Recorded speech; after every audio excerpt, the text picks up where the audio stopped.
सुन बेटा पंगा मत लिए ना तो उखाड़ दिए कि सुन बेटा पंगा मत लिए ना तो उखाड़ दिए। आई चमार जी में बेटा तोर घर में घुस की गोली मार दी।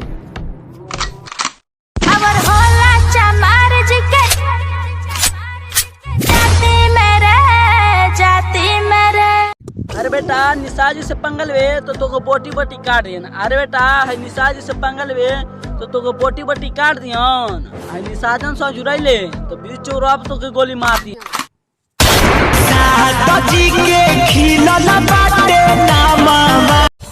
अरे दुश्मनी करे के बात के और से करिए इनसे ना कपैबे कि दुश्मनी करे के बात के और से करिए इनसे ना कपैबे।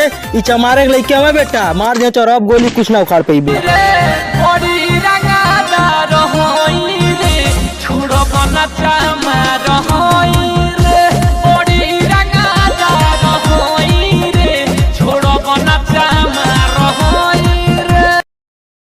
गुंडागर्दी करत ले सोचत हुई कि डर जाए। अरे बेटा गुंडागर्दी करत हुए सोचत हुई कि डर जाए ना। रे बेटा निषाद इसीलिए तोर करे वक्त चढ़ जाए।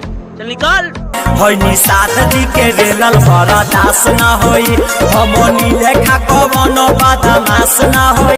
हथियार चलाना शौक है हमारा, मन किया तो रोक देते हैं। अजी हथियार चलाना शौक है हमारा, मन किया तो उसे रोक देते हैं। बेटा चमार जी से बदमाशी मत दिखाना नहीं तो बीच चौराहे पे ठोक देते हैं। हीरो न बनना विलेन रहने दे। हीरो न बनना विलेन रहने दे बदमाश। अरे बेटा ज्यादा गुंडा बने शौक करता सबके सौ उझाड़ दे। मारे बेटा ज्यादा गैंगस्टर चला मन करता सबके सौ उझाड़ दे।